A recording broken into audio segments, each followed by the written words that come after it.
تنظیم اسلامی کا عقیدہ جو ہے آپ یہ بتائیے کیا ہے؟ وہابی، دیوبندی، بریلوی، کیا عقیدہ کیا ہے ہمارا؟ بسم اللہ الرحمن الرحیم، اللہم صلی علی محمد وعلی آل محمد وبارک وسلم، رب اشرح لی صدری ویسر لی امری واحلل عقدۃ من لسانی یفقہوا قولی واجعل لی وزیرا من اہلی، آمین یا رب العالمین۔ آصف صاحب جزاک اللہ خیراً، بہت اہم سوال ہے، اس لیے کہ اللہ سبحانہ وتعالیٰ کے ہاں نجات کے اعتبار سے ایمان شرط لازم ہے، اور ہمارے علم الکلام کے میدان میں جب عقائد کے ہی عنوان سے کلام ہوتا ہے تو ایمانیات کو ہی بنیادی طور پر بیان کیا جاتا ہے۔ تو اکثر یہ سوال آتا ہے کہ بھائی، بلکہ سوال کا یہ جملہ آتا ہے کہ عقیدہ درست ہونا ضروری ہے اور جس میں دو رائے قطعاً نہیں ہو سکتی۔ اب یہ سوال کہ وہ وہابیت ہے تنظیم اسلامی کا عقیدہ یا دیوبندیت ہے، آخر کیا ہے؟ تو آپ کو یاد ہوگا کہ گزشتہ نشست میں کسی حوالے سے یہ ذکر بھی آ گیا تھا کہ مختلف مکاتب فکر ہیں، اسکولز آف تھاٹ ہیں، فقہ حنفی ہے، فقہ شافعی ہے، فقہ مالکی، مذاہب ہے، یہ مذاہب ہیں، اور مذہب و دین کے فرق کے تحت یہ بات آئی تھی اور ان کو مسالک بھی کہا جا سکتا ہے۔ البتہ جہاں تک عقیدے کی بات آتی ہے تو پہلی بنیادی بات تو یہ کہ تنظیم اسلامی کے عقائد مرتب شدہ، تحریر شدہ صورت میں موجود ہیں، اور وہ وہی ہیں جو اہل السنہ والجماعت کے عقائد ہیں۔ جب ہم اہل السنہ والجماعت کہتے ہیں، ہمارے ناظرین کی یاد دہانی کے لیے بہت سادہ سی بات تو یہ ہے کہ ہم قرآن حکیم کے ساتھ سنت رسول صلی اللہ علیہ وسلم کو بھی دین میں حجت مانتے ہیں۔ تمام اہل سنت والجماعت کے حضرات کی بات ہم کر رہے ہیں، اور جب ہم جماعت کہتے ہیں تو اس سے مراد جماعت صحابہ ہے رضی اللہ تعالی عنہم اجمعین، کہ ان پر ہمارا اعتماد ہے کہ کتاب و سنت کی تعلیمات ان کے ذریعے ہم تک پہنچی، اور کتاب و سنت کی تعلیمات کی روشنی میں جو پہلا معاشرہ رسول اللہ صلی اللہ علیہ وسلم قائم فرمایا وہ صحابہ کرام کا معاشرہ تھا۔ اچھا، پھر ظاہری بات ہے کہ جب اہل السنہ والجماعت کہا جائے گا تو اس میں سنی مکاتب فکر کے تمام لوگ آ جائیں گے، چاہے وہ حنفی ہوں، شافعی ہوں، مالکی ہوں، حنبلی ہوں، اہل الحدیث ہوں، پھر حنفی کے اعتبار سے پاکستان میں انڈو پاک میں دیوبندی ہوں یا بریلوی حضرات ہوں۔ ان سب کو جب ہم کلپ کریں گے سمجھانے کے لیے تو اہل السنہ والجماعت کے جو عقائد ہیں وہی تنظیم اسلامی کے عقائد ہیں، اور نہ صرف یہ کہ اس کو تحریری طور پر بانی تنظیم اسلامی ڈاکٹر اسرار صاحب رحمۃ اللہ علیہ کے دور میں ہی شائع کر دیا ہے، بلکہ شائع کرنے سے قبل معروف مکاتب فکر جو ہمارے ملک میں ہیں، چاہے وہ بریلوی حضرات ہیں، دیوبندی حضرات ہیں، اہل الحدیث ہیں، ان مکاتب فکر کے علماء کو بھی دکھایا گیا۔ یہ بات بھی ہم کوشش کرتے ہیں کہ جہاں ہمیں کسی فقہی تناظر میں، دینی پیراڈائم میں کوئی رائے قائم کرنا ہوتی ہے تو بانی تنظیم اسلامی بھی کوشش کرتے تھے، سابقہ میری تنظیم حافظ آپ کے صحیح صاحب بھی کوشش کرتے تھے، اور ہم بھی کوشش کرتے ہیں کہ معروف مکاتب فکر کے علماء سے بھی اس مسئلے کے بارے میں رائے لے لی جائے۔ تو تنظیم اسلامی کے عقائد میں دوبارہ عرض کرتا ہوں وہی ہیں جو اہل السنہ والجماعت کے عقائد ہیں۔ اس میں جو موضوع ترین دو عبارات ہیں وہ ہمیں بچپن سے یاد ہیں، ایک ایمان مجمل ہے جس میں ذات باری تعالیٰ ہی کا ذکر آتا ہے، اور ایک ایمان مفصل ہے جس میں ایمانیات کے مختلف گوشوں کا ذکر آتا ہے۔ ہمارے ناظرین کو بھی یاد ہے، آمنت باللہ کما ہوا باسمائہ وصفاتہ وقبلت جمیع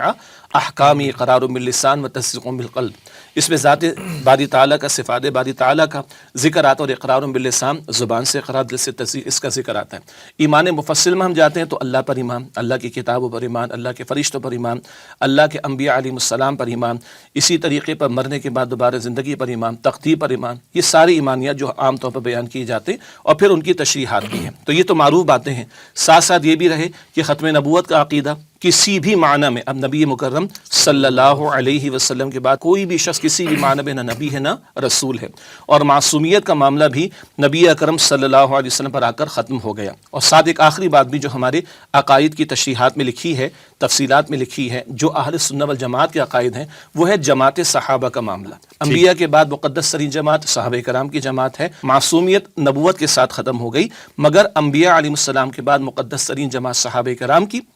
اور تمام کے تمام قابل اعتماد صاحب اعتماد ہیں، اور ساتھ ساتھ یہ بھی کہ ان میں کچھ جزوی فضیلت کے معاملات بھی ہیں۔ تمام صحابہ ہمارے نزدیک قابل احترام ہیں، البتہ ایک اعتبار سے جو اصحاب شجرہ ہیں ان کی فضیلت بقیہ کے مقابلے میں زیادہ ہے۔ اسی طریقے پر اور آگے چلتے ہیں تو اصحاب بدر کی فضیلت بقیہ کے مقابلے میں زیادہ، اور تھوڑا کنفائن کرے تو عشر مبشرہ کا ذکر آئے گا، اور پھر خلفائے راشدین کا ذکر آئے گا، اور ان کی فضیلت اسی ترتیب سے جس ترتیب سے ان کی خلافت کا انعقاد ہوا۔ تو یہ تو مختصر ہے، ہمارے ہاں جو ہمارا معروف کتابچہ ہے تعارف تنظیم اسلامی، اس میں بھی عقائد کے عنوان کے تحت ان عقائد کو تفصیل سے لکھ دیا گیا ہے۔ اچھا، یہاں پہ بہت سوال ہوتا ہے، آپ لوگ وہابی ہیں؟ کیونکہ تنظیم اسلامی الحمدللہ کسی قسم کی جو آج کل مروجہ بدعات ہیں یا اس طرح کی رسومات ہیں اس میں تنظیم اسلامی شامل نہیں ہوتی، اس کو ڈس اون کرتی ہے، تو اسٹریٹ اوے جو ایک لگتا ہے نا لیبل، وہابی ہو گئے آپ لوگ۔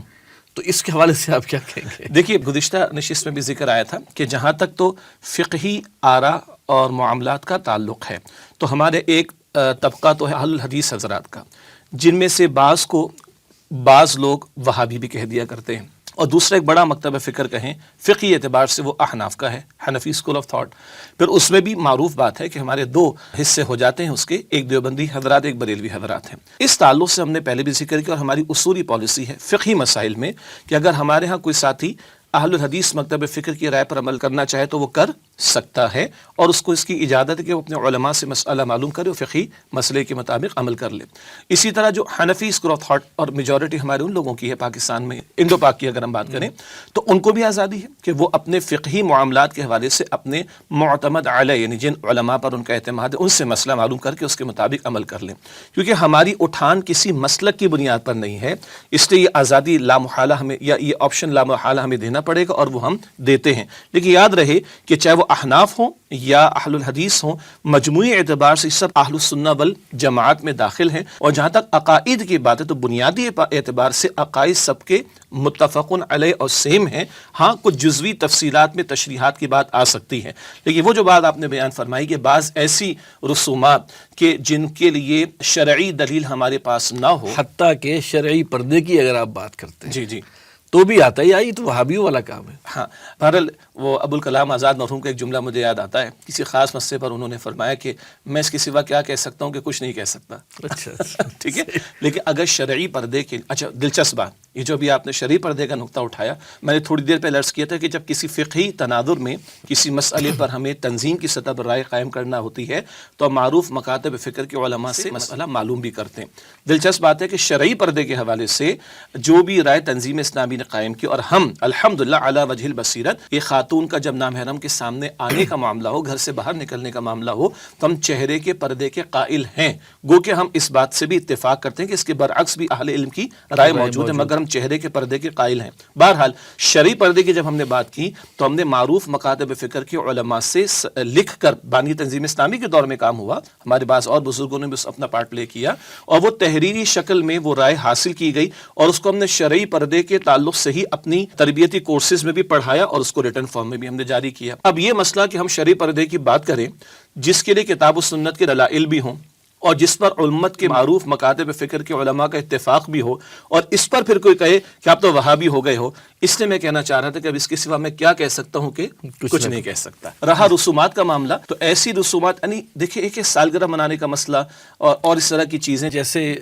سوئم تھوڑے فرق یہ کریں، جب ہم نے رسومات کہا نا تو بعض رسومات وہ ہیں کہ جو ہمارے یہاں کلچرلی چلی آئی غیروں سے، البتہ ان کو کوئی دین کا حصہ سمجھ کر اختیار نہیں کرتا تو کنڈیم تو اس کو بھی ہمیں کرنا چاہیے، کیونکہ فضول وقت کا برباد ہونے کا معاملہ، پیسے کے برباد ہونے کا معاملہ۔ لیکن اس بعض معاملات آپ نے سوئم کی طرف اشارہ کیا، اس سے آگے 40ویں کی بات آ سکتی ہے، یہ وہ معاملات ہیں کہ جن کو لوگ شرعی طور پر یعنی دین کا حصہ سمجھ کر اختیار کرتے ہیں، تو یہ ہو یا کوئی اور ایسے معاملات کہ جن کے لیے کوئی شرعی دلیل موجود نہ ہو، نبی پاک صلی اللہ علیہ وسلم کا طرز عمل، صحابہ کرام کے دور کا طرز عمل، پھر وہ جو بات آتی ہے خیر القرون یعنی حضور کا دور، صحابہ کا دور، تابعین تبع تابعین کا دور، اگر وہاں سے شرعی دلیل نہیں ملتی تو پھر ہمیں کیا ضرورت پڑی اس کو اختیار کرنے کی۔ ایسے کوئی بھی معاملات ہو، اسپیسیفک ہم بات نہیں کرتے، تو ہم اس کو کنڈیم کریں گے اس معنی میں کہ بھائی دین وہ ہے جو کتاب و سنت سے عطا ہوا اور خیر القرون سے عطا ہو گیا۔ اب اگر اس میں ہم اپنے من چاہے اضافے کرنا شروع کر دیں تو شرعی طور پر ایسا طرز عمل بدعات کے ذیل میں آئے گا، وَكُلُّ بِدْعَةٍ ضَلَالَةٍ وَكُلُّ ضَلَالَةٍ فِي النَّارِ، کہ ہر بدعت گمراہی اور گمراہی جہنم میں لے جانے والی۔ یہ جو اتنا شدت کا معاملہ آتا ہے تو وہاں تو ہمیں کنڈیم کرنا ہے۔ اب اس پر بھی کوئی ہمیں یا جو لوگ یہ رویہ اختیار کریں ان کو وہابی XYZ کہنا شروع کر دے تو اگین میں اس کے سوا کیا کہہ سکتا ہوں۔